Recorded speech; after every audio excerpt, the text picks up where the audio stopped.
गद्दी पे बैठो। नारायण हरि, हरि ओम हरि। हाँ?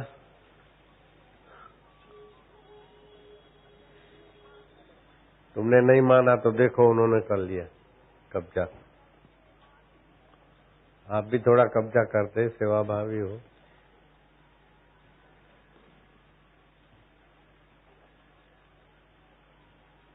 साठ 60,000 वर्ष तपस्या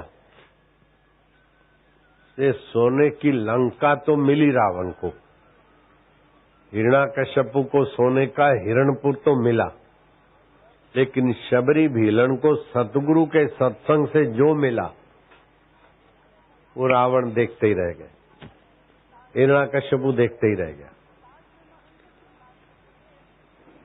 समाधि बहुत ऊंची चीज है, लेकिन समाधि से शांति मिलती, आत्मा परमात्मा का साक्षात्कार नहीं होता है। दान पुण्य से धन में वृद्धि होती है, लेकिन धन कितना भी बढ़ाओ, सोने की लंका बनाने के बाद भी शांति नहीं मिलती। लेकिन जिसको सत्संग मिलता है वे बड़े भाग्यशाली। रामायण में कहा है, तात स्वर्ग अपवर्ग सुख, तात स्वर्ग अपवर्ग सुख, स्वर्ग अथवा ब्रह्मलोक का सुख। धरिए तुला एक अंग, पल्लड़ में तराजू, तुली न ताहु सकल मिले, जो सुख लाओ सत्संग। सत्संग से जो आत्मा का सुख जागृत होता है, परमेश्वर का जो ज्ञान मिलता है। परमेश्वर तो है, हम मानते भी हैं, लेकिन उसका ज्ञान सत्संग के बिना नहीं मिलता। इसलिए भगवान शिव पार्वती को अगस्त ऋषि के आश्रम में ले जाते। लिख लिख, भगवान शिव पार्वती को अगस्त ऋषि के आश्रम में ले जाते सत्संग सुनने को, और मंत्र दीक्षा में कुशल वामदेव गुरु के पास ले जाते, मंत्र दीक्षा दिलाते भगवान शिव। भगवान राम सीता जी को वशिष्ठ के आश्रम में ले जाते, और 14 साल का वनवास हुआ तो भरद्वाज आश्रम वर्णन आता रामायण में, अत्रि आश्रम, अंगिरा आश्रम, सती अनुष्य आश्रम। तो भगवान को भी सत्संग चाहिए, और भगवान की गृहियों को भी सत्संग चाहिए। जो सत्संग नहीं कर पाता है वो चाहे कितना बड़ा आदमी हो, अभागा तो पक्का है।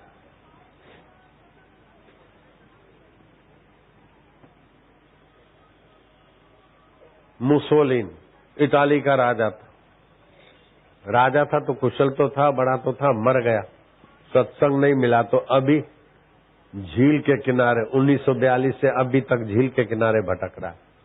उसके प्रमाण है मेरे पास। Abraham Lincoln, president of America, मैं अमेरिका कई बार गया और उसकी यश गाथा वाली कई संस्थाएं भी मैंने विजिट की। मैं उसको अच्छा आदमी तो मानता हूं, लेकिन अभी बेचारा सत्संग के बिना प्रेत होके भटक रहा है।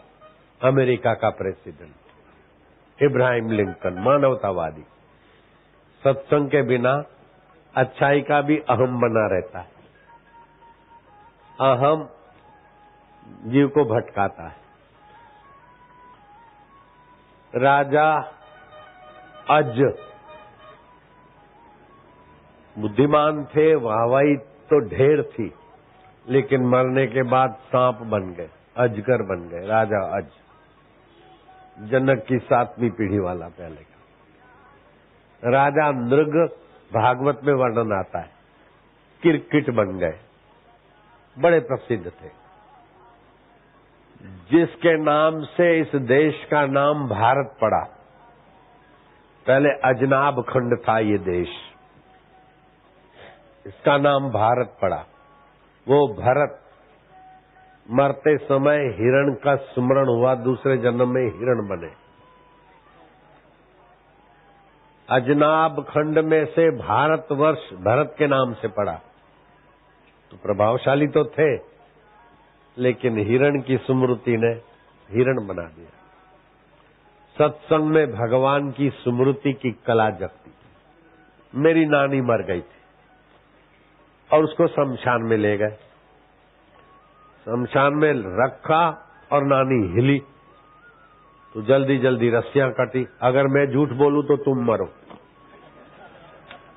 तुम हंस रहे हो, तुम्हें भरोसा है बापू अपने प्यारों की झूठी कसम नहीं खाएंगे। मरे तुम्हारा अभिमान, मरे तुम्हारा दुख, मरे तुम्हारी चिंता, तुम काहे मरो लाला। सत्संग में तो पुण्यात्मा पहुंचते। पुण्यात्मा तो संतों को प्यारे होते। प्यारों की कसम झूठी क्यों खाऊंगा। नानी मर गई, गई तो कंधे पर और लौटी तो 11 नंबर बस में। समझ गए 11 नंबर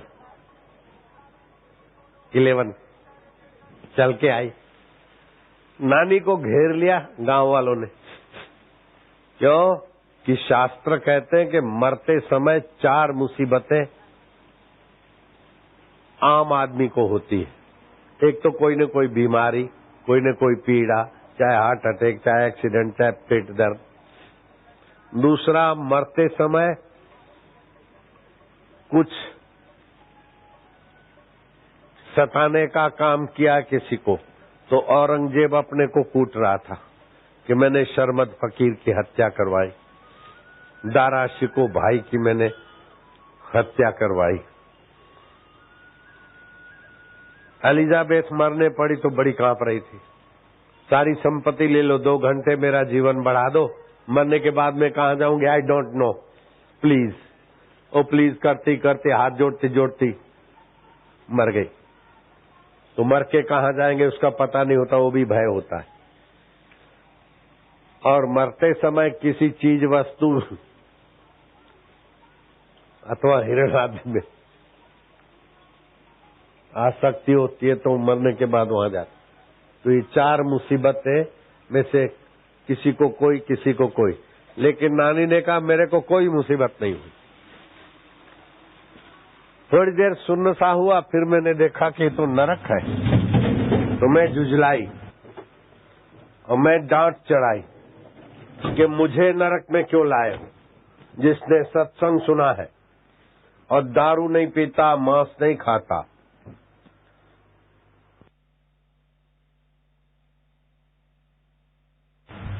उसको नरक नहीं होता है, मैंने सुना है। मुझे नरक में क्यों लाए हो। तब जुझलाई तो यमदूतों के स्वामी यमराज ने पूछा कि भाई तुम्हारा नाम हेमीबाई है। बोले हेमीबाई तो हमारे शहर में अनगिनी है, पूरा नाम बोलो। यमराज बोले हेमीबाई पोहुमल। बोले पोहुमल फोहुमल हमारे पति का नाम नहीं है।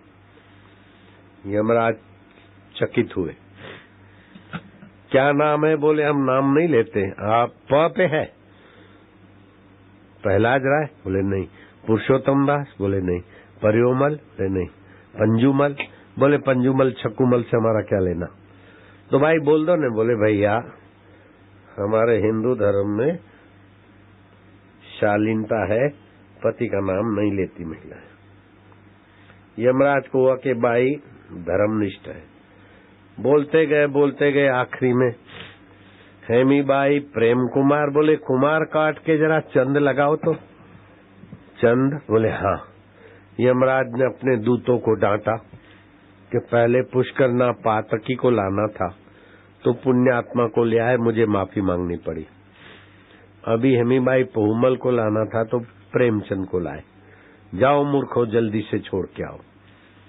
तो फिर मैं जिंदी हो गई। 39 साल मेरी नानी जी, 39 साल बाद में जी, 100 और कुछ वर्ष तक की थी। आपको ऐसी ऐसी खबरें सुनाऊं, उसमें झूठ बोलने से तपस्या नाश होती है। मैं काहे को झूठ बोलने का प्रयत्न करूंगा, परहेज करता हूं झूठ न बोलने की। और मैं झूठ नहीं बोलता हूं, इससे बड़ा झूठ भी नहीं हो सकता। मेरे को एक बड़े प्रसिद्ध जज थे और किसी बात में मेरी गवाही की उनको जरूरत पड़ी। बड़े आदर से बोले कि बापूजी यहाँ कोई झूठ नहीं बोलता है। मैं क्या, इससे बड़ा कोई झूठ हो भी नहीं सकता है। बोले यहाँ सब भगवान की कसम खा के बोलते हैं कोर्ट में। कोर्ट तो क्या, उनका अपने कमरे में बड़े इज्जत से, बड़े ऊंचे तामझाम से मेरा स्वागत हुआ। बाहर भी हजारों लोग इंतजार कर रहे थे कि बापू का बयान। 4.5 साल से जो कुछ बिकाऊ मीडिया ने, अच्छे मीडिया वालों को तो धन्यवाद है, लेकिन विदेशी चैनलों और विदेशी पैसों से जो एनजीओ चलते हैं, भारत को तोड़ने की हरकतें करते हैं, वो भारत के संत और समाज के बीच खाई खोदने में बड़ा काम कर रहे हैं। उनको अमेरिका से पैसा आता है। अमेरिका चाहता है कि सभी देश हमारे कठपुतली की नाई नाचे। 4 प्राचीन संस्कृतियां, रोम, यूनान, मिस्र, भारत। रोम, यूनान, मिस्र, भारत। 3 संस्कृतियों को धर्मांतरण वालों ने धकेल दिया अजायब घर में। केवल भारतीय संस्कृति अभी भी विश्व में अपनी गरिमा दिखाती। सब मिट गए जहां से अब तक, मगर है बाकी नामो निशा हमारा। कुछ बात है कि हस्ती मिटती नहीं हमारी। मिटाने वाले मिट चले गए। हरिद्वार का नाम हड्डीद्वार रखा गया, लेकिन कोई हिंदू हड्डीद्वार नहीं जाता। जजमेंट में हड्डीद्वार दिया नाम। हड्डियां डालते, real place is not Haridwar and Haridwar, real place is इधर। हड्डी डालता है हड्डीद्वार। अंग्रेज जज का काला मुंह हो, उसकी फतवा उसके पास ही पड़ी रही। करोड़ों करोड़ों लोग कुंभ मेले में जाते, कोई हड्डीद्वार नहीं जाता, हरिद्वार ही जाते। प्रयागराज का नाम बदलकर इलाहाबाद रख दिया। अयोध्या का नाम बदलकर फैजाबाद रख दिया। ऐसे कई कुछ हुआ, लेकिन फिर भी हमारी संस्कृति में कुछ तो ताकत है, कुछ वजूद। एक तो वैदिक ज्ञान और दूसरा भारत के संतों की कुर्बानी। पादरियों को तो पगार मिलता है, शराब मिलता है, गाय का मांस मिलता है और पेंशन मिलती, और खुलेआम शराब पीते हो। तो मदर टेरेसा के अंतिम समय में भी वो शराब पी रहे थे, एक दूसरे को प्याली दे रहे थे। मैंने अपनी आंखों से देखा हो टीवी में। ये भारतीय संस्कृति की कुछ अद्भुत शक्तियां हैं, जो इसको मिटाने वाले मिटते चले जाते, लेकिन ये मिटती नहीं। अगर विश्व में कहीं भी एक संत बोलता हो किसी और मजहब का, और 167 देश उनको सुनने को लालायित रहते हो, तो ये भारतीय संस्कृति है। अभी कोरबा का सत्संग हिंदुस्तान में कलकत्ता, बम्बई, दिल्ली आदि आदि में तो लोग देख रहे, सुन रहे, लेकिन America, Canada, UK, Dubai, Australia, Pakistan, Singapore, जहां जहां लाइन गई है, Saudi Arabia, Germany, Netherland, Italy, Hong Kong, Spain, Qatar, New Zealand वालों को भी शाबाश है कि सत्संग में लग गए। Kuwait, France, Japan, Oman, Mauritius, Mexico. हम हिंदुस्तान के कोरबा से, छत्तीसगढ़, हिंदुस्तान में छत्तीसगढ़ है, छत्तीसगढ़ में कोरबा है। कोई किसी में नंबर 1, कोई किसी में नंबर 1। यहाँ कोलसा विपुल प्रमाण में है। यहाँ से बिजली महाराष्ट्र को भी जाती है और छत्तीसगढ़ की बिजली गुजरात को भी जाती। हम वहां से बोल रहे हैं। खुद तो धुआं और धूल सह रहे हैं, और ये प्यारे महाराष्ट्र और गुजरात को उजाला दे रहे हैं। उस कोरबा से हम बात कर, सत्संग कर रहे हैं। पॉल्यूशन में नंबर 1 है कोरबा। थाईलैंड वाले सुन लो, पोलैंड और रशिया के लोग भी सुन लो। Portugal, Israel, Ireland, Sweden, Brazil, Australia, Bahrain, Finland, Denmark, Philippines, West Indies, America से भी दूर है, वहां के लोग आते हैं मेरे पास। Colombia, Switzerland, Norway, Kenya, Suriname, Tanzania, Peru, Turkey, सब नाम लूंगा तो समय जाएगा। सभी को छत्तीसगढ़ के कोरबा से खूब खूब शाबाश और धन्यवाद। मैं छत्तीसगढ़ सरकार का मेहमान हूं। जयराम जी की। पता है आपको?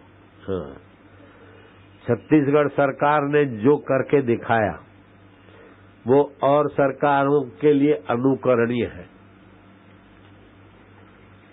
राजिम कुंभ का प्रागट्य किया रमन सिंह सरकार ने। पब्लिक को तो सत्संग मिले लेकिन सुसंस्कार मिले। वो पहले राम राज्य में और जनक राज्य में राजा लोग सत्संग करवाते थे, फिर ये परंपरा मर-सी गई थी, लेकिन रमन सिंह सरकार ने इस परंपरा को पुनर्जीवित किया है, तो इसलिए वो धन्यवाद के पात्र है। भगवान करे कि ऐसे मुख्यमंत्रियों को और भी सूझबूझ दे, उनका हौसला बुलंद करे। प्रजा को सत्संग नहीं मिला तो सोने की लंका देके भी क्या रावण ने झक मारे। प्रजा को सत्संग नहीं मिला तो हिरण्याकश्यपु ने सोने की हिरणपुर बना के भी क्या झक मार लिया। लेकिन सत्संग देना, दिलाना, करना, कराना, मुझे तो इन पत्रकारों के लिए खतरा दिख रहा है। आपको बड़ा भारी खतरा है मेरे से। बच सको तो बचा लो अपने को। मेरा काम चोरी छुपी का नहीं है, डंके की चोट पे। तुम पत्रकारों को, कोरबा के पत्रकारों को मेरे से बड़ा खतरा है। इतने कर्मठ हो, तत्पर हो, कर्मयोगी हो कि कहीं किडनैप कर लूंगा तो क्या करोगे लालो? इतने प्यारे लग रहे हो। बाबा पहले तो चुप।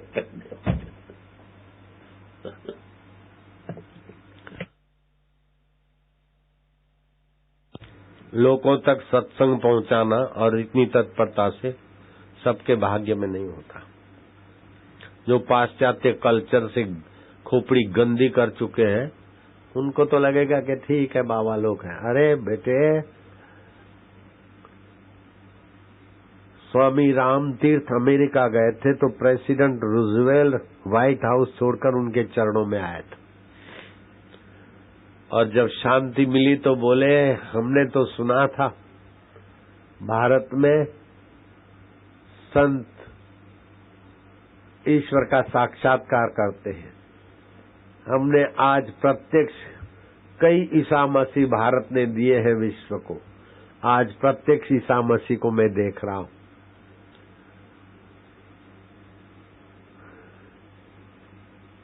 चीन की दीवार मशहूर है, कोविड का पेट्रोलियम मशहूर है, अमेरिका के डॉलर मशहूर है, लेकिन भारत के संत अभी भी विश्व को शांति और आरोग्य देने में मशहूर है। और फिर हम कोरबा से बोल रहे हैं, 167 देश के लोग सुन रहे हैं। कोरबा समिति और कोरबा वासियों को खूब खूब धन्यवाद है कि आज कोरबा का नाम 167 देश में पहुंचाने का पुनीत कार्य किया। और केवल नाम नहीं पहुंचा रहे हो, सत्संग भी तो पहुंचा रहे हो।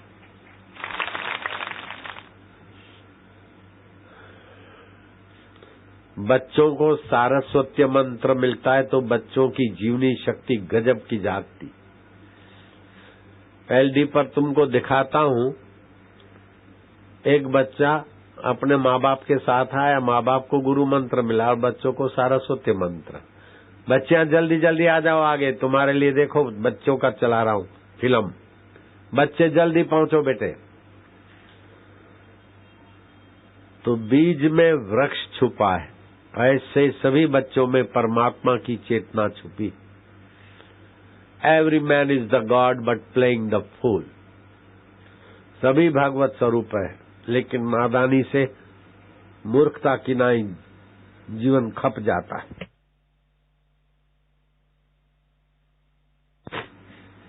अब आपको दिखाएंगे 5 साल का लड़का सारस्वती मंत्र लिया, कैसे बुद्धि शक्ति खुली।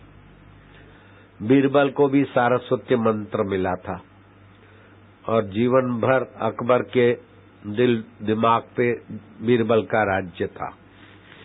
वो भी बड़ी रसीली कथा है। अब बच्चे जल्दियां बच्चियां जल्दी अब बैठो, तुम्हारे लिए फिल्म शुरू करवा रहा हूं बेटे।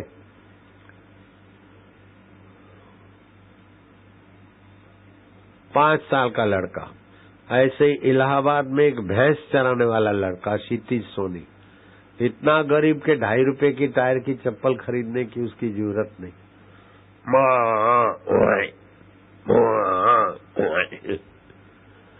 मोबिल ऑयल के डब्बे में पानी ले जाता पीने के लिए, इतना गरीब था, घर में बर्तन नहीं थे। क्षितिज सोनी उसका नाम था। अब गो एयर में चीफ इंजीनियर है और अपनी एयरलाइन भी खोली, अभी फोन करके पूछ सकते हो। क्षितिज सोनी गो एयर में चीफ इंजीनियर है, भैंस चराने वाला छोरा, साइन करे तभी कंपनी जहाज खरीदती। 12वीं में 60% बड़ी मुश्किल से लाया, आंखों में पानी आ गया था। और अभी चीफ इंजीनियर और एयरलाइन खोली, अभी थोड़ा महीना 2-3 महीने हुए। चार्टर्ड एयरलाइन, हेलीकॉप्टर में ले गए, फलाना में लेकर पत्नी के नाम खोली। ये तो कुछ भी नहीं है। अरविंद लेले करके है, अभी दिल्ली में है। मंत्र मिला, 3.25 करोड़ रुपए की जॉब मिली मिडल ईस्ट में। किसी कारण से आईसीयू में चला गया, बेहोश। उसकी पत्नी रोती हुई आई, बाबा मेरे सुहाग की रक्षा करो। मैं क्या करूं, भगवान कर लेते, तू चिंता मत कर बेटे, तेरे पति के कान पर मोबाइल फोन रखवा दे। बोले बाबा आईसीयू में है, कोमा में चले गए। मैं क्या तुम बात काटो मत, मैं प्रधानमंत्री की भी क्लास ले लिया था, अटल जी की भी, उन्होंने भी जरा बात ढीली की। मैं क्या बात काटो मत। बोले बापूजी आपका दिल्ली में स्वागत है। मैं क्या एक वोट के लिए तो गद्दी चली गए, स्वागत करने का ठेका ले बैठे हो। बोले बापूजी मैंने क्या गुनाह किया, देखो ऐसा। मैं क्या ठीक है, मैं जो बोलता हूँ उसको रिपीट करो 7 बार। बोले लेकिन धीरे धीरे बोले। मैं क्या ये पास नहीं हुआ, फिर से बोलो। मैं क्या ये नहीं, पूरे मनोबल से बोलो। फिर बोला, मैं क्या बात काटना नहीं, बैठे रहो। तो बैठे रहे, कारगिल का निमित्त हुआ और फिर आ गए। तो आपके आत्मा में अथाह सामर्थ्य, अथाह शक्ति, केवल उसको मंत्र की एक धारा मिल जाए। अभी आप देखोगे ना, इस बच्चे को सरस्वती मंत्र की धारा मिल गई। दिखा दो 5 साल का लड़का कैसे गाड़ी चलाता है। पूर्वी दिल्ली की राजबीर कॉलोनी में रहने वाले 5 साल के एक बच्चे तांशु ने अपने चचेरे भाई हिमांशु की जान बचाने के लिए अपनी उम्र से कहीं ज्यादा होशियारी से काम लिया। पूर्वी दिल्ली की राजबीर कॉलोनी के इस घर में रोजाना की तरह उस दिन भी बच्चों की किलकारियां गूंज रही थीं। मस्ती के इस माहौल में बच्चों को अचानक सबसे नन्हे यानी हिमांशु की याद आई। हिमांशु पहली मंजिल पर खड़ा था, वो भी इनके साथ खेलना चाहता था। अचानक सबने इसे अपने पास बुलाया।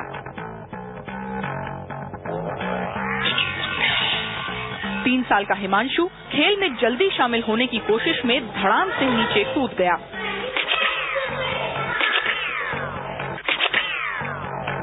बेहोश हिमांशु को देख बच्चे सहम गए। डर था कि बड़ों को पता चला तो मार पड़ेगी। उस पर हिमांशु की हालत से ये सब घबरा गए थे। किसी को समझ नहीं आया कि क्या करें। अचानक प्रिया और तन्वी को ख्याल आया कि हिमांशु को अस्पताल पहुंचाया जाए, लेकिन समस्या थी कैसे। तभी तनिष्क ने पहल की। फटाफट हिमांशु को वैन में डाला गया।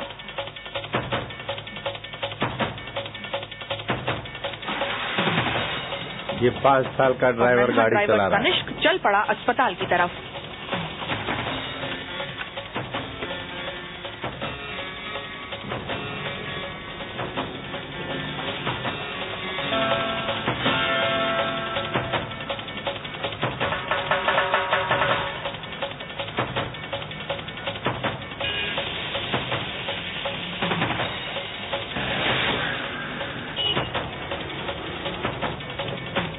दिल्ली की उन जोखिम भरी सड़कों पर, जिन पर चलने में मंझे मंझाए ड्राइवरों के भी छक्के छूट जाते हैं।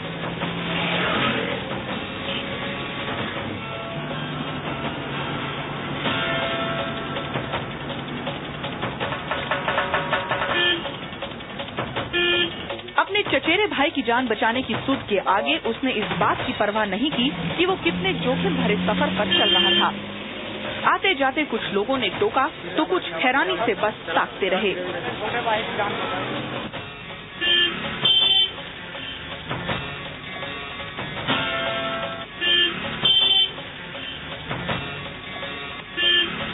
मंजिल आ गई, गाड़ी पहुंची अस्पताल।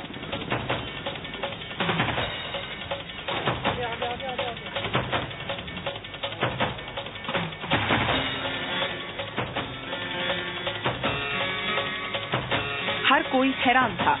आनन फानन में अस्पताल में हिमांशु का इलाज शुरू हुआ। सिर में चोट और सदमे से बेहोश हुए हिमांशु को कुछ देर बाद होश आया, लेकिन तब तक परिवार वाले पहुंच चुके थे। हर कोई हैरान था। एक दिन मैं खेल रहा था, मेरा छोटा भाई छत से नीचे गिर गया। उस समय हमारे घर में कोई बड़ा नहीं था, इसलिए हम सब डर गए।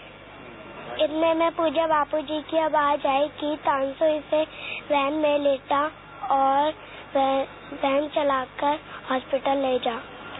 उसके बाद मैंने अपनी दीदियों की मदद से हिमांशु को वैन में लेटाया। गाड़ी अस्पताल तक कैसे चली, कैसे पहुंचे मुझे नहीं पता। मुझे रास्ते भर ऐसा एहसास रहा कि बापूजी मेरे साथ बैठे हैं और गाड़ी चला। अब इसकी थोड़ी मीमांसा सुन लो। बापूजी मेरे साथ बैठे हैं और गाड़ी चला रहे हैं। अगर बापूजी सीट पे बैठते तो इसके पैर वहां नहीं पहुंचते, इसको गोद में रखते तो। अगर बापूजी गाड़ी चला रहे थे तो बापूजी के पैर दिखने चाहिए, दाढ़ी दिखनी चाहिए। और ये लड़का झूठ क्यों बोलेगा? तो क्या है बात? जब मंत्र लेता है साधक, आप सिम कार्ड लेते ना तो दिखता तो इतना जरा सा है, लेकिन वो सिम कार्ड आपको सैटेलाइट से जोड़ देता है और दुनिया के किसी भी देश में, किसी भी घर ऑफिस में आपकी रिंग जाती है और उससे आपका संबंध जुड़ जाता है। ये पक्की बात है। उससे भी ज्यादा ठोस है मंत्र, गुरु दीक्षा। जब गुरु दीक्षा मिलती है तो ईश्वर और गुरु के साथ साधक का संबंध हो जाता है। ईश्वर का जप करते करते स्वप्न में ईश्वर आएंगे, अथवा मुसीबत के समय ईश्वर आ जाएंगे, अथवा गुरु जी आ जाएंगे और मार्गदर्शन करेंगे। जिसके जीवन में गुरु दीक्षा नहीं है, वो चाहे कितना बड़ा सम्राट हो, कितना बड़ा विद्वान हो, कितना बड़ा धनी हो, सोने की लंका वाला हो, लेकिन अभागा जरूर है। दीक्षा मूलम जपम सर्वम, भगवान शिव जी बोलते। दीक्षा मूलम तपम सर्वम। शिव जी पार्वती को कहते हैं, गुरु मंत्रो मुखे यस्य तस्य सिद्धि न अन्यथा, गुरु लाभात सर्व लाभो, गुरु हीनस्तु बालिश। बालिश माना मूर्ख। वो भगवान राम के गुरु वशिष्ठ महाराज थे और श्री कृष्ण के गुरु सांदीपनि थे। विद्या गुरु अपनी जगह पर है, दूसरी कलाकारी के सब गुरु होते हैं, लेकिन ईश्वर से संबंध जोड़ने वाले जो गुरु होते हैं, उससे जो जुड़ा है उसको फिर नरक में नहीं जाना पड़ता, उसकी फिर पशु योनि में दुर्गति नहीं होती। भगवान कहते हैं, शुचि नाम श्रीमताम गेहे योग भ्रष्टोपि जायते। समझो आपने सत्संग सुना, ईश्वर के तरफ चल रहे हो और ईश्वर प्राप्ति इस जन्म में नहीं हुई। अर्जुन ने पूछा, तो फिर उसने तो संसार के ऐश आराम भी छोड़े और ईश्वर भी नहीं मिला, तो जैसे बादलों को तूफान ने अस्त व्यस्त कर दिया, ऐसे मौत ने उसको अस्त व्यस्त कर दिया। कृष्ण बोलते, नहीं, थोड़ा भी मेरे तरफ जो चलता है उसकी दुर्गति नहीं होती। जो तपस्वी और याज्ञिक मेहनत करके, दान करके, यज्ञ करके, तप करके स्वर्ग पाते, भजन करने वाले को स्वर्ग जो ही मिल जाता है। और फिर शुचि नाम श्रीमताम गे, योग भ्रष्टोपि जायते अथवा योगी नामेव कुले भवति धीमताम्। या तो श्रीमान पवित्र कुल में जन्म होता है या तो किसी योगी के घर जन्म होता है। बाबा हमारी कारें बहुत चलती है, मेरा ये शोरूम है, ये है। अरे लाला शोरूम तुम्हारा है ठीक है, बोले नहीं बाबा आपका है, लेकिन इसके पीछे कोई पुण्य काम कर रहा है। शोरूम वाले अवार्ड मिले हैं, फलाना मिला है, ये सब ठीक है, सोने की लंका भी मिल जाए और सत्संग नहीं मिला तो फिर कुछ भी नहीं मिला। शोरूम तो क्या है, सोने की लंका मिल जाए, अवार्ड तो क्या है, रावण के पास क्या कमी थी। लेकिन सत्संग, मैं तो कोरबा समिति वालों को फिर से प्रणाम करके धन्यवाद देता हूँ, उनकी 7 पीढ़ियों को धन्यवाद देता हूँ। आप सभी को शिव जी के धन्यवाद में मैं अपना धन्यवाद मिलाकर गहरा धन्यवाद देता हूँ। आप बोलना, धन्या माता पिता धन्यो, धन्या माता पिता धन्यो, गोत्रम धन्यम कुलोद्भव, गोत्रम धन्यम कुलोद्भव। पार्वती उनकी माताएं धन्य है। किसकी? बोलो ना, हमारी चोरी का माल नहीं है। किसकी माता धन्य है? पत्रकार, ओए किसकी माता धन्य है आज? हमारी। बोल, किसकी माता धन्य है? हमारी। उसके पिता धन्य है। किसके? हमारे। उनका कुल गोत्र धन्य है। किसके? हमारा। उनके कुल में जो जन्म लेंगे वो भी धन्य है। ऐसा भगवान शिव जी बोलते तो पक्का कर लेना लाला। धन्या माता पिता धन्यो, गोत्रम धन्यम कुलोद्भव, धन्या च वसुधा देवी यत्र स्यात् गुरु भक्त। ये बच्चियां कितनी भाग्यशाली। इन बच्चों के माँ बाप को भी धन्यवाद है, इन बच्चों के माँ बाप को भी धन्यवाद। सत्संग तो बड़े भाग्य से मिलता है। मनुष्य जन्म दुर्लभ है लेकिन क्षणभंगुर है, कब कहाँ मौत आ जाए कोई पता नहीं। बचपन में भी मौत आ जाती, जवानी में, बुढ़ापे में तो आती आती। उससे मनुष्य जन्म दुर्लभ है, 84 लाख योनियों के बाद मिलता है, लेकिन उससे भी ज्यादा क्षणभंगुर भी है। और उसमें क्षणभंगुर और दुर्लभ मनुष्य जीवन में सत्संग मिलना ये तो बहुत बड़ी बात है।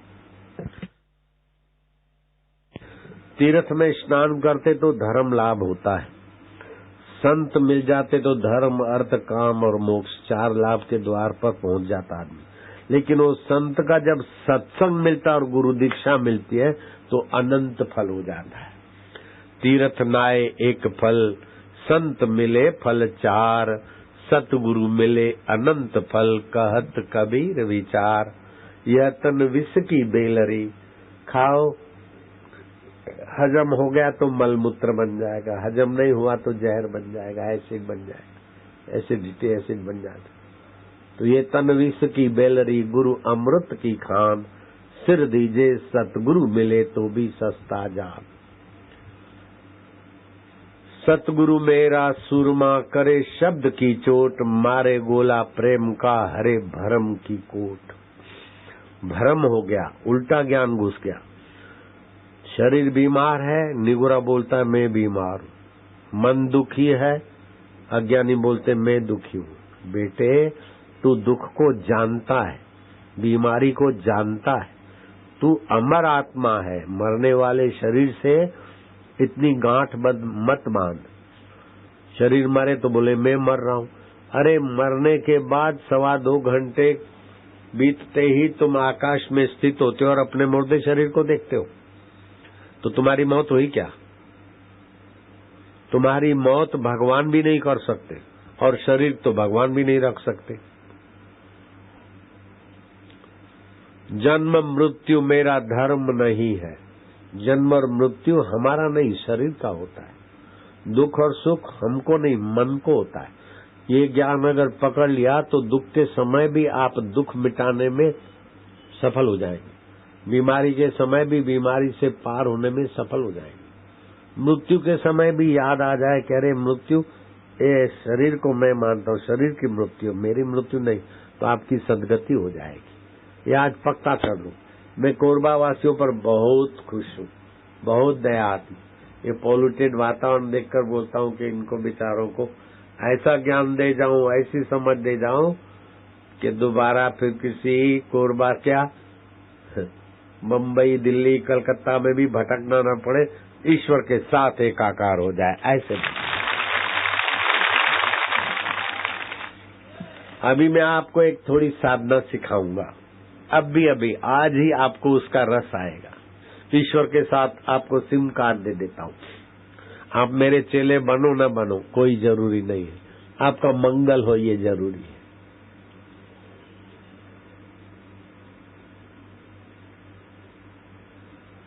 इक्कीस बीज मंत्र है शास्त्रों में।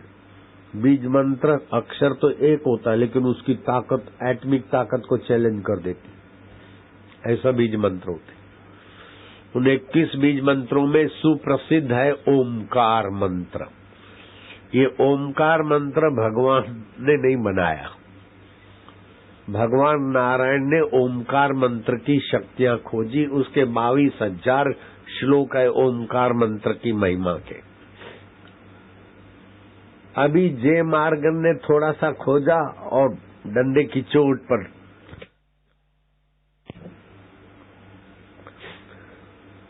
जे मार्गन डॉक्टर बोलता है इंडियन ओमकार मंत्र इज वेरी पावरफुल। का stomach problem solve, liver problem solve, mentally problem solve, not any one capsule, injection, tablet, only Omkar, Omkar, repeat and repeat, Omkar therapy. मैं जे मार्गन की खोज को सच्चा मानता हूं, क्योंकि ये खोजें हमारी पहले हजारों लाखों वर्ष पहले की है, लेकिन उसकी खोज तो एक श्लोक की है केवल। ऐसे 22,000 श्लोक हैं। थियोसॉफिकल सोसाइटी में उन 22,000 श्लोकों के 3 बड़े बड़े ग्रंथ अभी भी संभाल के रखे गए हैं। ओमकार मंत्र, मैं ओमकार मंत्र की साधना इन बच्चियों को भी कराऊंगा, बच्चों को भी, तुमको भी। तुम भी जाना नहीं बेटे, भला होगा, करके जाना। जब जाने का हो तो पहले हाथ उठाना कि अभी मैं भागता हूं। शाम होती है तो मैं शाम को तो व्यस्त होते, रात को 7:30 8 बजे फिर भी उठते, तो इस प्रसंग में मैं उनको बिठा देता हूं। बिलासपुर में ऐसे ही किया था। मैं देर से पहुंचा था भाटापाड़ा से, फिर वो बेचारे कुछ लेके जा रहे थे। मैं कहा नहीं लाला, नहीं जाने दूंगा। वो बैठे, बहुत अच्छे लोग बेचारे, बड़े प्यारे थे, 10-15 थे बिलासपुर में। अच्छा जी, अब मैं तुमको वो साधना सिखाऊं, करोगे? तो ये ओमकार मंत्र, उसकी छंद गायत्री है। जो ईश्वर से मिलाने वाले मंत्र होते हैं उसकी छंद गायत्री बन जाती। तो उसके ऋषि भगवान नारायण है। ऋषि क्यों बोलते हैं नारायण को? कि जो मंत्र को खोजते हैं उनको ऋषि कहा जाता है। ऋषि तो मंत्र द्रष्टार न करतार, मंत्र के रहस्यों को देखने वाले। तो एक होता है निर्माण, दूसरी होती है खोज। निर्माण उसका होता है जो पहले नहीं था, और खोज उसकी होगी जो पहले था। तो भगवान नारायण के पहले ओमकार मंत्र था, इसलिए भगवान नारायण ओमकार मंत्र के ऋषि माने जाते। जय। इसकी छंद गायत्री है, और इस मंत्र के देवता जैसे गायत्री मंत्र के, इन्हीं के लिए गादी बिछी थी थोड़ा। हाँ, आपके लिए बिछी थी शायद। आ जाओ, बस चल जाएगा।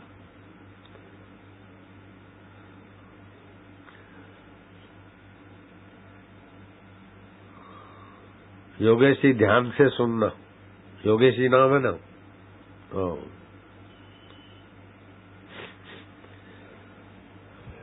महापौर।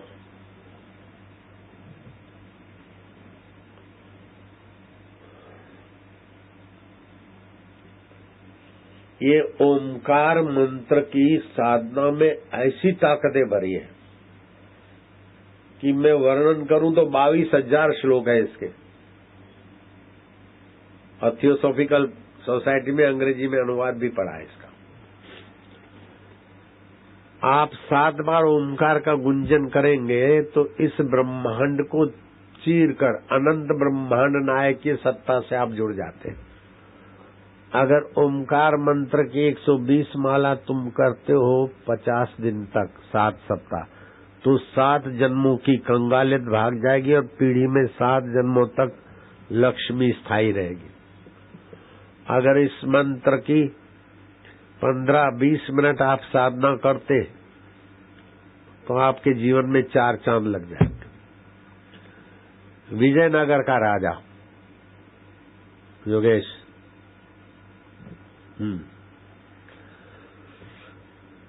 मंत्री की मखौल उड़ाते हुए कहता है कि तुम बोलते हो कि अनपढ़ हो, मूर्ख हो, कैसा भी हो, उसको सत्संग और मंत्र मिल जाए तो महान हो सकता है। देखो, तुम मुझे प्यारे हो लेकिन ऐसी सी बातें करते हो कि मुझे तुम्हारी मजाक करनी पड़ती है। बोले राजन, आप भले मजाक करें लेकिन मैं सच बोलता हूँ। इतने में एक लड़का जा रहा था महल के पास से, जो रास्ता था, दोनों हाथ में 2 जुतियां थी, उसमें तेल था। राजा हंसा विजयनगर का, अरे इधर आ, इधर आ, ये तेल जूते में क्यों ले जा रहा है? बोले मेरी माँ ने बोला तेल ले आ, जल्दी जल्दी में बर्तन भूल गया तो जूते में ले जा रहा हूँ। राजा और हंसा। क्या नाम है? बोले श्रीधर। वो व्यक्ति बाद में इतना महान बना कि उसकी गीता मेरे गुरुजी पढ़ते और मैं भी पढ़ता हूँ। श्रीधर स्वामी बने। मंत्री ने कहा, देखो राजन, आप बोलते हो कैसा होता है सत्संग और मंत्र, तो मैं इस लड़के को उसका कराता हूँ प्रयोग इस पर। माँ बाप से सम्मति ले ली और लड़के को गुरुकुल में पढ़ने को रख दिया और मंत्र गुरु से दिला दिया। एक दिन वो लड़का दोपहर के समय अपना कुछ नियम जो गुरु ने दिया था माला करने का कर रहा था, तो चिड़िया का बच्चा घोंसले सहित नीचे गिरा, और बच्चा तो कल ही अंडे में से बाहर निकला, तो जरा सा मुंह था, लपलपाती जी, पंख नहीं फूटे थे।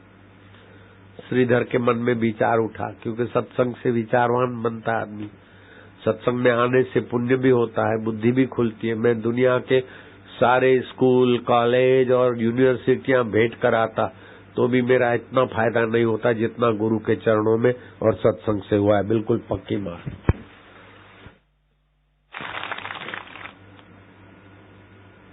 कई प्रधानमंत्री मेरे पास आए, कई चीफ मिनिस्टर आते रहते हैं, और भी डिलीट पड़े हुए, पीएचडी और डिलीट और चीफ जस्टिस कई आते। और मैं कितना पढ़ा हूं? इनमीन 3, ये भी सच्चाई। और मेरे शिष्य पीएचडी है, डिलीट है।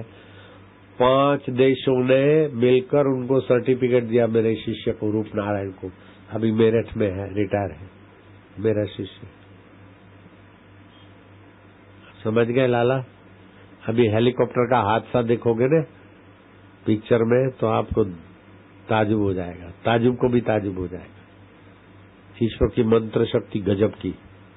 खैर, वो लड़के की बुद्धि ऐसी खुली कि भाई शास्त्र और संत कहते कि भगवान सबका विकास करते, पालन पोषण करते, तो ये चिड़िया का बच्चा गिर गया, भगवान आके क्या उसको ऊपर उठाएंगे? क्या घोंसले में रखेंगे? कैसे पालन पोषण करेंगे?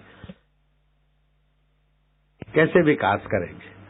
ऐसा मन में विचार चल रहा था। इतने में 2 मक्खियां आपस में ऐसी भिड़ी कि एक दूसरे की गर्दन पकड़ी और भूं करती हुई उस लपलपाते मुंह में घुस गई, और चिड़िया के बच्चे का मुंह बंद हो गया, उसको खुराक मिल गई। श्रीधर की बुद्धि में प्रकाश हुआ कि मक्खी की तुच्छ जिंदगी से हटाकर अब चिड़िया बनाएंगे ये विकास, और चिड़िया के बच्चे का पालन पोषण करते। वाह प्रभु वाह! प्रभु के प्रति अहोभाव हुआ। सत्संग सुना था। ऐसे करते करते श्रीधर शादीवादी हो गई। श्रीधर स्वामी के नाम से प्रसिद्ध होने लगे, और उन्होंने गीता पर टीका लिखना शुरू किया। तो एक श्लोक पर उनको आपत्ति हुई भगवान का नुक्स निकालने की। भगवान ने कहा, योग क्षेम वाहमी हम, जो मेरा अनन्य भाव से चिंतन करता है उसका योग और क्षेम का मैं वहन करता हूँ। वहन माना बोझा उठाता हूँ। भगवान आपने ये जल्दबाजी में बोला होगा, आप दाता हैं, आप लोडर नहीं है, बोझा उठाने वाले नहीं है, आप तो दाता हैं। आप यहाँ गलती की है नारायण, लकीर मार दी, ध्यान से सुनोगे। वह हामी को लकीर मारकर ददामी लिख दिया। भाई साहब गए स्नान करने को, एक 5 कुमार का 5 साल का गिगरूले बाल वाला नंद नंदन यशोदानंदन श्रीधर की पत्नी को कहता है कि तुम्हारा अयाचक व्रत है, आया तो खा लेंगे, मांगेंगे नहीं तो पानी पी जाओ। तो मैं तुम्हारे यहाँ बोझा वहन करके आऊं, खिचड़ी उतरवाओ। डब्बा डाला, डब्बे में डाला तो भर गया डब्बा। तू कहाँ से आया? बोले कहीं से भी आऊं। तेरा नाम क्या है? बोले कोई कुछ भी रख दो। तेरा माँ बाप कौन है? बोले कोई भी बन जाओ, वसुदेव देवकी बन जाओ, नंद यशोदा बन जाओ, दशरथ कौशल्या बन जाओ, और भी कई अवतार हो। तो क्या करता है? बोले मैं अपने प्यारों का बोझा वहन करता हूँ। इतना सा बच्चा बोझा? हाँ बोले तेरी बात समझ में नहीं आती। बोले समझ बुद्धि तक होती, समझे बदल जाती, फिर भी जो का त्यों रहता है मैं वही हूँ। तेरे मुंह पे चाटा किसने मारा है? बोले तुम्हारे पति ने। हैं? मेरा पति और तुम्हारे जैसे सज्जन लड़के को चाटा? हाँ बोले मेरे मुंह पे चाटा मार के फिर स्नान करने गए। अच्छा मुझे जाना है। इतने में श्रीधर स्वामी आए, भाई ने सारी बात सुना दी।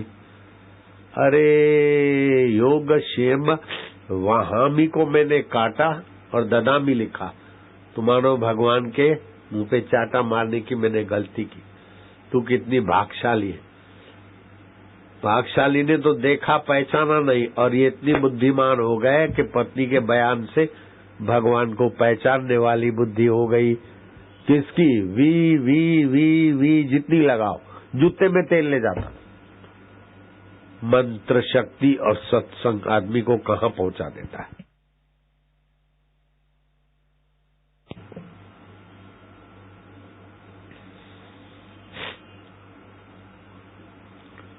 महापुर तुम्हारे कोरबा से कोई भी लोग जाएंगे तो उनको नरक नहीं होगा, मैं गारंटी से बोलता। क्यों कि नरक से तो आ रहे हैं, पॉल्यूशन नंबर 1 कोरबा, नरक से तो आ ही रहे हैं। अब नरक में क्या डालो बेचारों को। मैं कोई झूठ बोल लिया, कोई कुपट तो लिया। अब तुम लोगों के लिए आंखों की सुरक्षा के लिए नेत्र बिंदु है मेरे पास। कितने हैं? नेत्र बिंदु बंटवाऊंगा। नेत्र बिंदु ऐसे गजब के हैं। हाँ जा रहे क्या? शोरूम वाले हो ना? शोरूम वाले हैं ना? क्या बात है? क्या है? शोरूम वाला?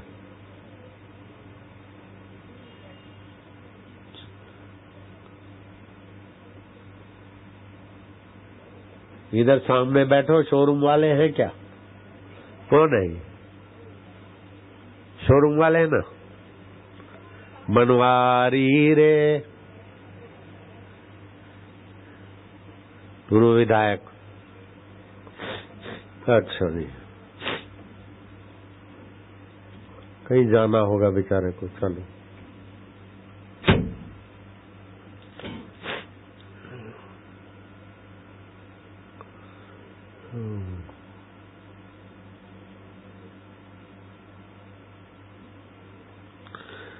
अभी आएंगे, जरूरी काम के लिए गए।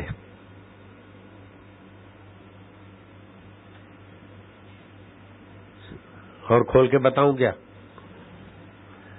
एक मजाक सुना देता हूं। बबलू बड़ा हो गया, माँ मुझे छी करनी है। बोले बेटे अब मेहमान आएंगे, बोलेंगे इतना बैल छी छी बोलता है।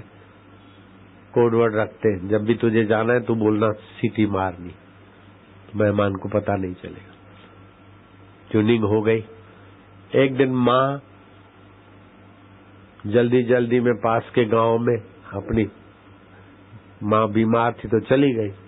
अब पापा ने खिलाया और बब्बू सोया। बोले पापा मुझे सीटी मारनी है। बोले बेवकूफ, मेहमान आए हैं, कल एक नहीं 2 सीटी लेके दूंगा, बजाना अभी नहीं। बोले नहीं, मैं अपनी सीटी बजाऊंगा। तेरी सीटी बजाएगा लेकिन अभी नहीं, कल सुबह बजाना। दबोच के चादर उड़ा दी। थोड़ी देर हुआ, पापा मैं सीटी बजाऊंगा फिर सोऊंगा। कैसा पागल है, गला घोट दूंगा। न बात थोड़ी देर हुई न हुई, पापा नींद नहीं आती, सीटी बजाने दो ना। तो पापा को क्या पता ट्यूनिंग का। बोले बेटा धीरे से मेरे कान में बजा दे। उसने तो धड़ाक से शुरू कर, अरे क्या कर, मैं तो बोल रहा था। तो सीटी बजाने गए, समझ गए।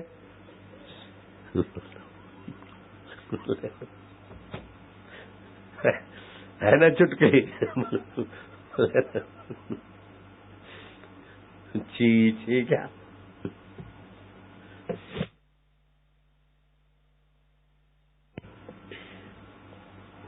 वो पूरे विधायक आएंगे, उसके बाद में वो प्रोग्राम दिखाऊंगा। जो गए न मेहमान आएंगे, फिर ये दिखाऊंगा हेलीकॉप्टर का चमत्कार। अभी आपको कुछ साधना सिखाता हूं। बच्चे बच्चियां कमर सीधी, गर्दन सीधी, बाहें नाक, महापौर बाहें नाक से श्वास लो, उसमें ओम स्वरूप ईश्वर को भरो। मैं भगवान का हूं, भगवान मेरे हैं, ओम ओम ओम। दाएं से श्वास छोड़ो, फिर दाएं से लो,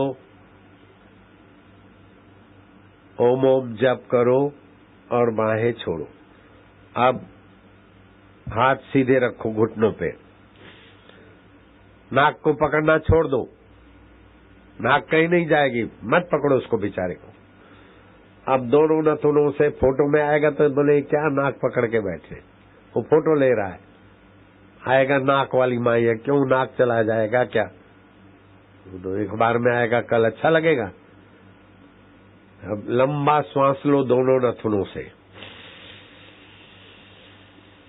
भरो भरो भरो श्वास। मैं ईश्वर का हूं, ईश्वर मेरे हैं। आयु आरोग्य और पुष्टि देने वाला मंत्र जपूंगा। कंठ से जपेंगे, याद शक्ति बढ़ेगी। बच्चे इधर देखना, बच्चियां बच्चे, मैं करता हूं ऐसे करना, मेरे तरफ देखो।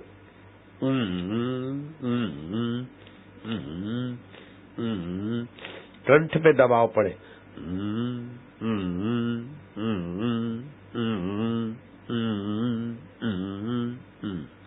बस फिर से दोनों नथुनों से श्वास लो, लो लो लो लो।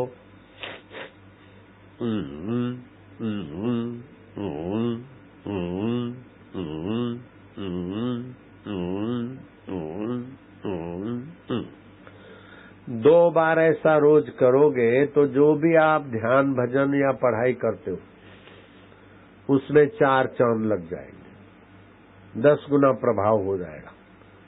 और जरा जरा बात में डर, जरा जरा बात में चिढ़, जरा जरा बात में दुख, इस पर आप नियंत्रण करोगे, क्योंकि ये पंचम केंद्र है, 7 केंद्र है शरीर के। इसके विकास से बहुत सारे फायदे होते हैं। एक तो ये करना है, अपने बच्चों को भी सिखाना।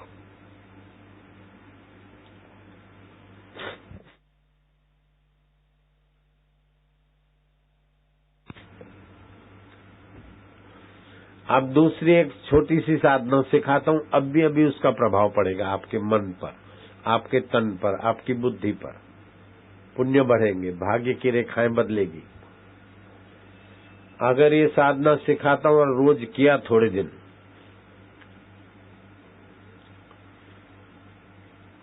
विधायक बेचारे निकल गए सिटी के बहाने, अब नहीं आएंगे। महापौर को तो रिस्पॉन्स मिला, उनको किसी ने नाश नहीं ली उनकी, अच्छा नहीं लगा होगा।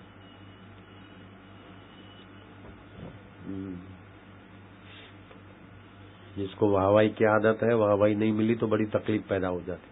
तो सत्संग छूटे तो छूटे, लेकिन अहम न छूटे, वाहवाही की लालच ना छूटे।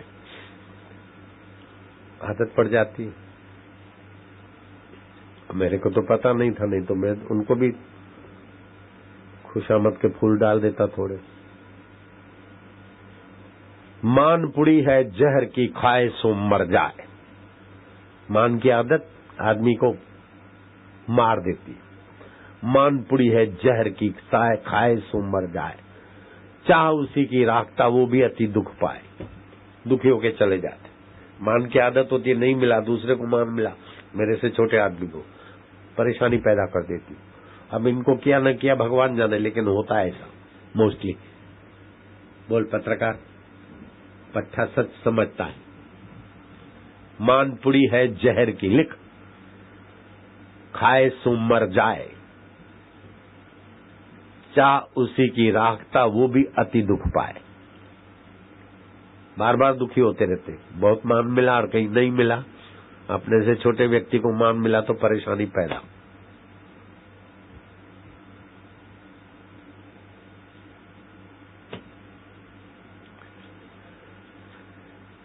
अब मैं आपको जो बाद में आए उनके लिए फिर से बोलता हूँ। आपको फिर से बधाई देता हूँ कि वसंत ऋतु में कोरबा वालों को सत्संग मिला है। काल सर्प योग एक ऐसा भयंकर ग्रह होता है कि आदमी जूझते जूझते विफल होते हुए मर जाता है। ऐसा काल सर्प योग होता है। और कोई ठग विद्या वाले बोलते हैं कि अनुष्ठान कराओ, 40,000 दो, 20,000 दो, 80,000 दो, उससे भी दाल नहीं गलती। लेकिन पलाश के फूल का रंग छट जाए, काल सर्प योग की बाधा कट जाती है। वो ऐसा फूलों का रंग आज छाटेगा। 3 बजे वाले सत्र में पलाश के फूलों के सत्संग की है व्यवस्था, तैयारी करना, छिटकाव करेंगे।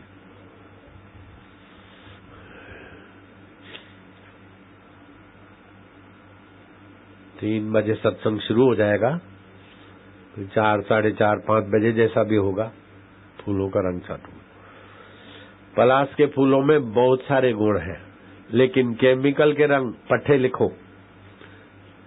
केमिकल के रंग महाभोजू, काले रंग में लेड ऑक्साइड पड़ता है जो किडनी की बीमारी देता है। हरे रंग में कॉपर सल्फेट पड़ता है जो आंखों में जलन, सूजन, अस्थायी अंधत्व देता है।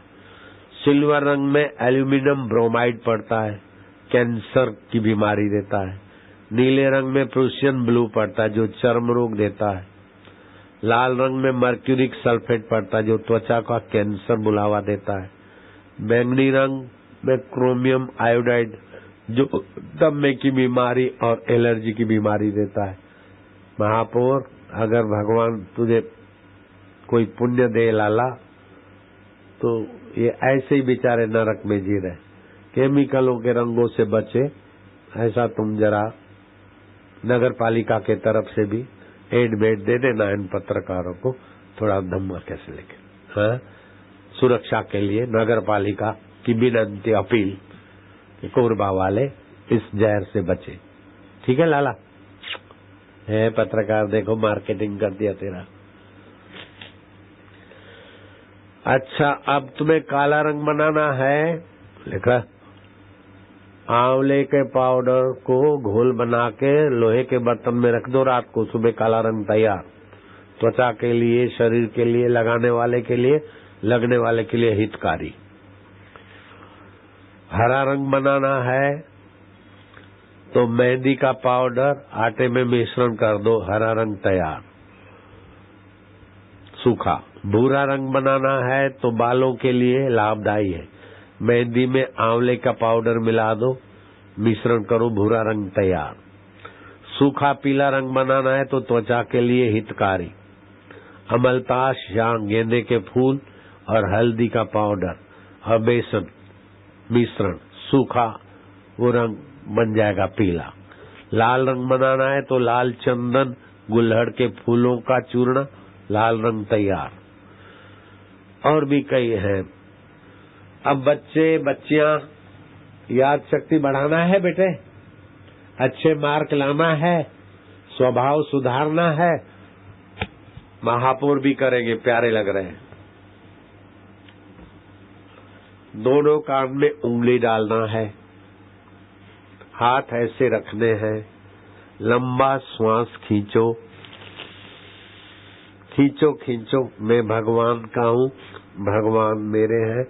मैं भगवान का ओमकार जप करूंगा, जो अंतर्यामी ईश्वर का नाम है, जिसकी शक्तियां भगवान नारायण ने खोजी है। उसी अंतर्यामी ईश्वर का मैं प्रीतिपूर्वक नाम लूंगा। अभी आनंद, शांति और सद्बुद्धि, खुशी खुशी आएगी।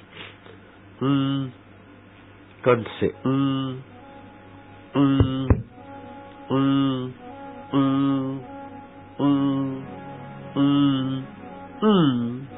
फिर से गहरा श्वास।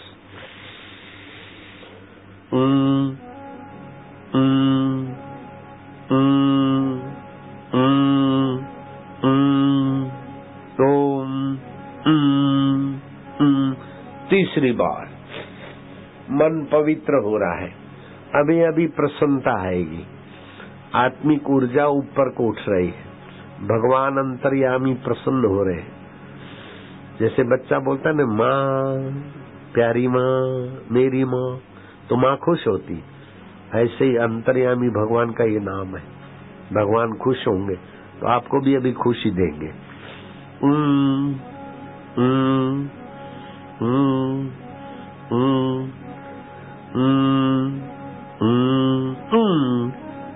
अच्छा लग रहा है।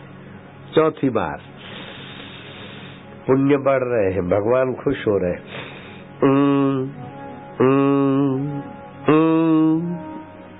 पवित्र नाम है भगवान का, ओम। अच्छा लग रहा है।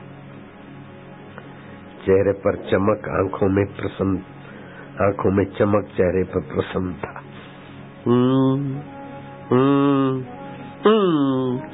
पांचवी बार कर लोगे बेटे? शाबाश है।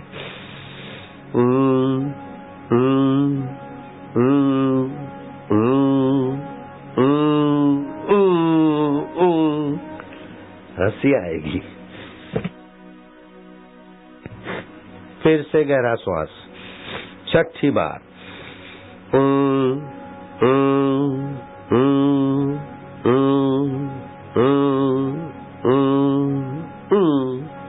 सातवीं बार। मेरे भगवान है, अंतर्यामी है, ओम उनका ही नाम है। ओम। भगवान खुश हो रहे हैं।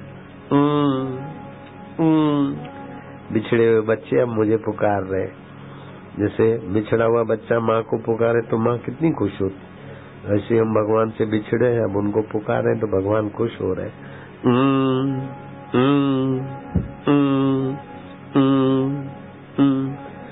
आठवीं बार। गहरा श्वास। जितना गहरा श्वास लोगे न, फेफड़े बंद छिद्र खुलेंगे।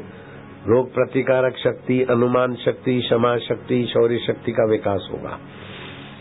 अपने स्कूलों में भी महापौर जरा ये करवा देना, बरकत पड़ेगी तुम्हारे कार्यकाल में।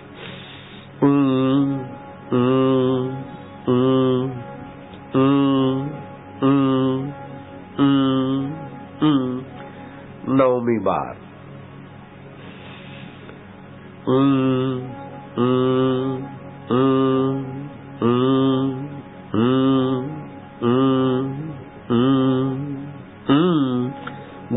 बस आखिरी है बेटे। खूब श्वास लो, खूब ज्यादा लो तो मनोबल बढ़ेगा। जितना ज्यादा श्वास भरो। और भगवान मेरे है, मैं भगवान का हूँ, और ये अंतरात्मा भगवान का नाम है, मेरे प्रभु का।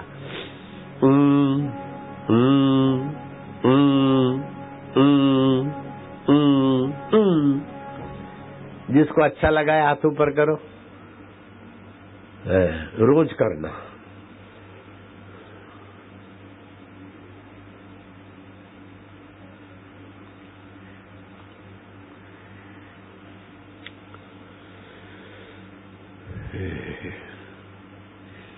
पलाश के फूलों का तो बड़ा भारी महत्व है, लेकिन पलाश के फूलों का, पलाश के वृक्ष को सबसे बड़े भगवान कौन है? ब्रह्म परमात्मा। तो पलाश के फूल जिसमें लगते हैं उस वृक्ष का नाम ब्रह्म वृक्ष है। पीपल अच्छा है, सब अच्छे हैं, लेकिन वो तो साक्षात ब्रह्म वृक्ष है, जिससे पत्तलें बनती है। पत्तल में भोजन करते ना तो बुद्धि शुद्ध होती, क्योंकि पलाश के फूलों वाला वृक्ष है। ये एक फूल रगड़ के अगर गर्भिणी माँ को पिलाओ कुछ दिन एक एक फूल, तो बच्चा सूझबूझ वाला और सुंदर होगा। यहाँ पलाश के फूल बहुत है। अगर इसका गोंद मिल जाए तो 1 ग्राम गोंद रगड़ के घिस के दूध में डाल के पिलाओ तो नामर्द भी मर्द होने लगेगा कुछ दिन।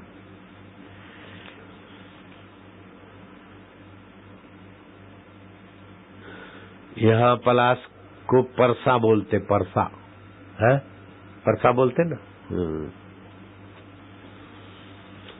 अब तुमको कोई एक ऐसी बात बताऊंगा कि इस ऋतु परिवर्तन में आपको बहुत फायदा होगा। ये वसंत ऋतु है, इसको कुसुमाकर बोलते। ये 6 ऋतुओं का में राजा है, लेकिन इस ऋतु में थोड़ी सावधानी रखनी पड़ेगी। गर्मी शुरू होती है तो कफ पिघलता है, सर्दी, खांसी, बुखार, खराश, खरखराट, चेचक, दस्त, उल्टी, सिर भारी, ये शुरू में होते सफाई होने के लिए। इन दिनों में मिठाई, सूखा मेवा, खट्टे मीठे फल, दही, शीघ्र न पचने वाले भोजन को दूर से त्याग दें। तीखे, कड़वे, कसेले, ज्वार की धानी, लाई, जौ, चना, मूंग, अदरक, सौंठ, अजवाइन, हल्दी, करेला, मेथी, मूली, शहद, गोझरण, चावल के ममरा आदि खाने में फायदा होगा। अगर खांसी हो जाए तो काली मिर्च का थोड़ा सा चूर्ण, जरा सा 2 काली मिर्च का चूर्ण चाटे तो खांसी खरखराश चली जाएगी। अदरक, नींबू और थोड़ा सा नमक मिला के भोजन के पहले खाए तो भूख खुल के लगेगी। अब आएगी ये अपना शिवरात्रि। शिवरात्रि का उपवास न करने से पशु योनि में जाएगा, नरकों में जाएगा, नीच योनियों में जाएगा। लेकिन शिवरात्रि का उपवास करे, ओम नमः शिवाय जप करे, शिव दर्शन करे, सत्पुरुषों का सत्संग करे, तो उसकी नीच योनि तो क्या भगवान शिव के धाम में जाएगा। उसके कई प्रमाण हैं, उसकी कथा बोलूंगा तो समय ज्यादा जाएगा। फिर आएगी होली। होली के दिनों में पलाश के फूलों से ही होली खेलना, केमिकल के रंगों से बचना। और अभी से वसंत ऋतु से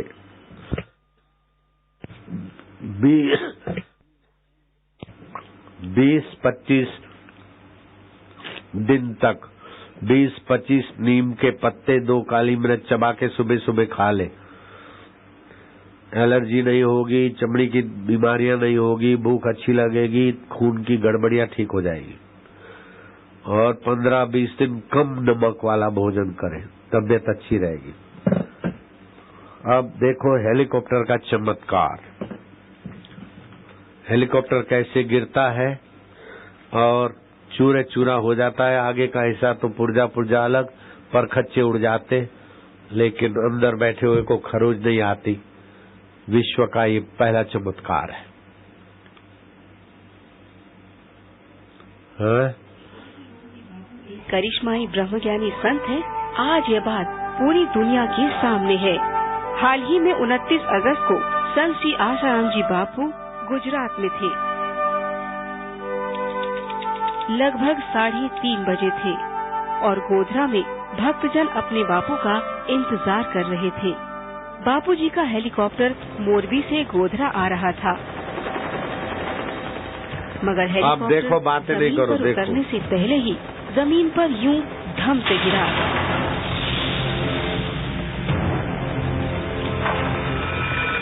और हेलीकॉप्टर के परखच्चे उड़ गए। पब्लिक के बीच में गिरा, किसी को खरोच नहीं आया, परखच्चे उड़ गए, हेलीकॉप्टर की पूंछ कट के उड़ गई। भयंकर चिंगारियां भी निकली।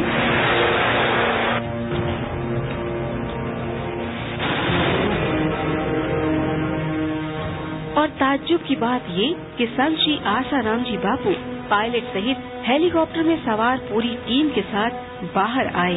ये बात सचमुच अपने आप में अजूबी है। शायद इसीलिए सारा मीडिया यही चर्चा करता दिखा कि इतना बड़ा चमत्कार संभव ही नहीं है। किसी चमत्कार से कम नहीं है ये तस्वीरें। आप देख सकते हैं जिस तरीके से हेलीकॉप्टर क्रैश हो रहा है, उसके बाद किसी का बच पाना बहुत मुश्किल होता है, लेकिन आसाराम बापू बिल्कुल सुरक्षित है। 10 सेकंड में एक हादसा और एक चमत्कार। एक हेलीकॉप्टर आसमान से जमीन में गिरा और चूर चूर हो गया, लेकिन उसमें सवार लोग सब कुछ सही सलामत बच गए। जानते हैं उस हेलीकॉप्टर में कौन सवार था? आसाराम बापू। बापू संत महात्मा जी साथ में थे, जैसे भी उनका आशीर्वाद उनके शुरू में था, तो उनके आशीर्वाद से, संत महात्मा की आशीर्वाद शक्ति से, भगवान की कृपा से किसी को भी कोई चोट नहीं लगी। सब लोग जो है सेफली हेलीकॉप्टर से बाहर आए। और ये करिश्मा आसाराम बापू जी जो है उनका शक्ति है, ये तो भगवान ही जानता है। बट ये है कि हम लोग सेफ हैं। दरअसल हेलीपैड पर उतरने से 100 फीट पहले ही हेलीकॉप्टर में तकनीकी खराबी आ गई थी, जो पायलट की समझ से बिल्कुल बाहर थी। पायलट का हेलीकॉप्टर पर नियंत्रण नहीं हो पा रहा था, मगर इन्हें मालूम था कि इनके साथ साक्षात भगवान बैठे हैं। भगवान का मंत्र है तो भगवान ही हो सभी। बिल्कुल असंभव है, और हुआ भी यही। हादसे की झलकियां देखकर अच्छों को ताज्जुब हुआ कि ऐसा संभव है भी कैसे। लेकिन यहाँ संत श्री आसाराम जी बापू इस जख्मी हेलीकॉप्टर से न केवल सुरक्षित बाहर आते हैं, बल्कि सत्संग स्थली पर पहुंचकर मस्त सत्संग भी करते हैं।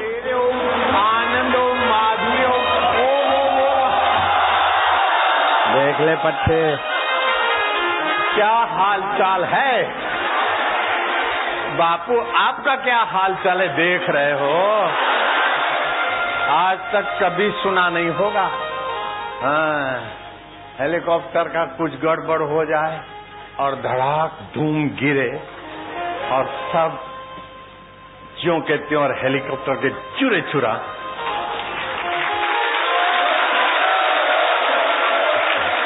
ये भगवान के मंत्र जाप की जो स्थिति है ना, अकाल मृत्यु हंती जा, वो इतना जप हो जाए तो उस व्यक्ति का कहीं किस गाड़ी में, जहाज में, बस में, बाइक पे वो बैठा हो, तो उसके मंत्र जाप की संख्या के प्रभाव से दूसरे यात्रियों की भी रक्षा होती है। उसका प्रत्यक्ष हो गया।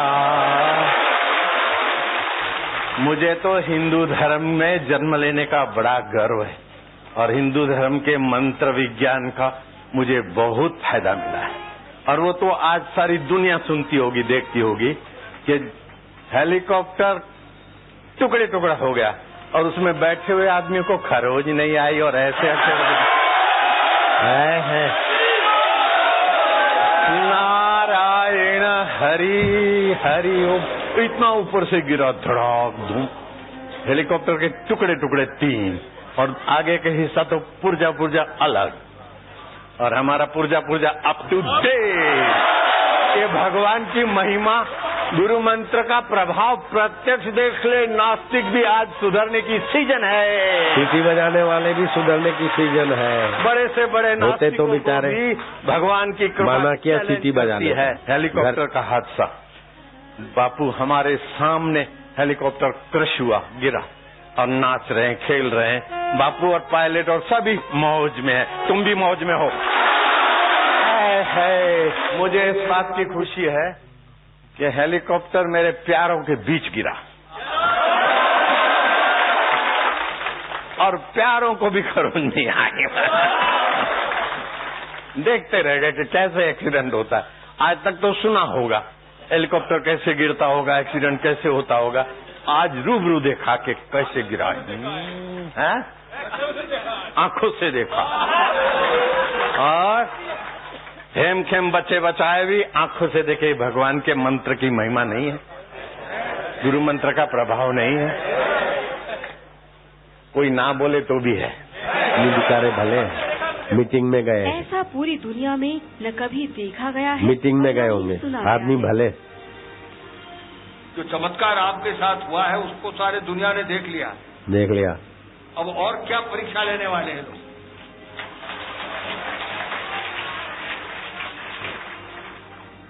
हम लोग तो यही आशा करते हैं कि हमारे संतों ने आज तक इस देश की रक्षा की है, समाज की रक्षा की है। आप ही पर हमारा विश्वास है कि आप ही कुछ करेंगे तो इस देश के भीतर परिवर्तन होगा।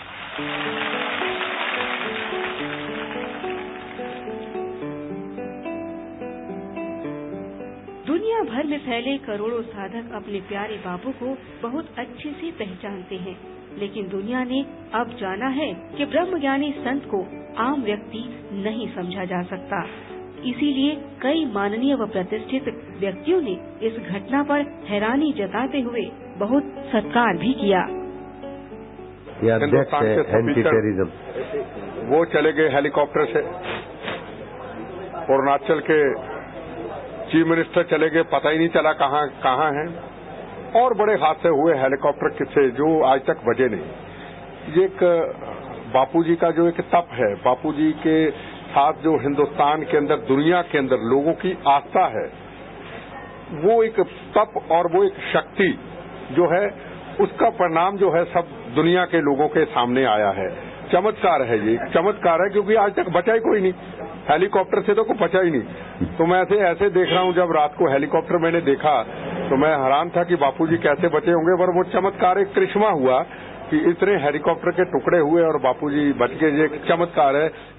भारतीय संस्कृति में आस्था रखने वाले लोगों पर इस परमात्मा की असीम कृपा है कि इतनी बड़ी दुर्घटना हेलीकॉप्टर के माध्यम से हुई और परम पूज्य आशाराम बापू और उनके सहयोगियों का बाल बांका भी नहीं हो पाया। यह यदि परिणाम है तो मैं समझता हूं कि हमारे परम पूज्य आशाराम बापू को जो दैवी शक्ति प्राप्त हुई है, जिस परमात्मा ने उनके अंदर जो शक्ति समाहित की है, उसी का ही यह करिश्मा था, उसी का ही यह परिणाम था कि परम पूज्य आशाराम बापू और उनके किसी भी सहयोगी को रंच मात्र चोट तक नहीं लगी है। मैंने ऐसी दुर्घटना कभी अपने जीवन में नहीं देखी थी।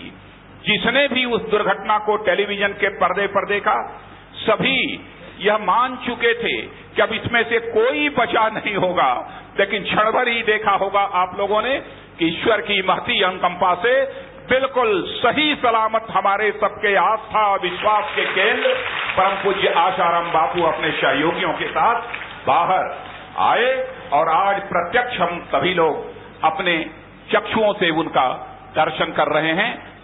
मैं जानता हूं इस सच्चाई को, चाहे इस भारत का कोई सीएम क्यों न हो, चाहे भारत का कोई पीएम क्यों न हो, पूरी पार्टी के द्वारा यदि उनकी कोई सार्वजनिक सभा आयोजित करनी हो तब भी इतना बड़ा जनसमूह इकट्ठा नहीं किया जा सकता जितना बड़ा जनसमूह आज परम पूज्य आशाराम बापू के दर्शन के लिए यहाँ पर अपनी आंखों के सामने देख रहा हूँ। इसीलिए तो बापू के सभी श्रद्धालुजन अपने बापू में अपने रब नारायण नारायण नारायण। अब आप लोगों को ये पुस्तक, दिव्य प्रेरणा पुस्तक माई पढ़ेगी तो स्वस्थ रहेगी, बुद्धिमान रहेगी और निरोग रहने में मदद मिलेगी। भाइयों को भी ऐसे, और बच्चे बच्चियां भी पढ़ेंगे तो अच्छे मार्क लाएंगे। और इसमें एक मंत्र लिखा है, वो 21 बार जप करके दूध में देखे और वो दूध पिए तो बुद्धि भी बढ़ेगी, बल भी बढ़ेगा। इस पुस्तक के साथ 2 पुस्तक और भी मिलेगी, सर्वधर्म समान कैसे ये और लोक कल्याण। ऐसे 3 पुस्तक लपेट के सेवाधारी तुम्हारे बीच आएगा और 20 टॉनिक की गोलियां देगा। 10 रुपए में 3 पुस्तक लेने वाले को 20 गोलियां टॉनिक की देंगे। हरा रसायन शहद से बनी है। जिसको लेना है हाथ ऊपर करना, सेवक सेविकाएं बैठे बैठे तुमको दे देंगे।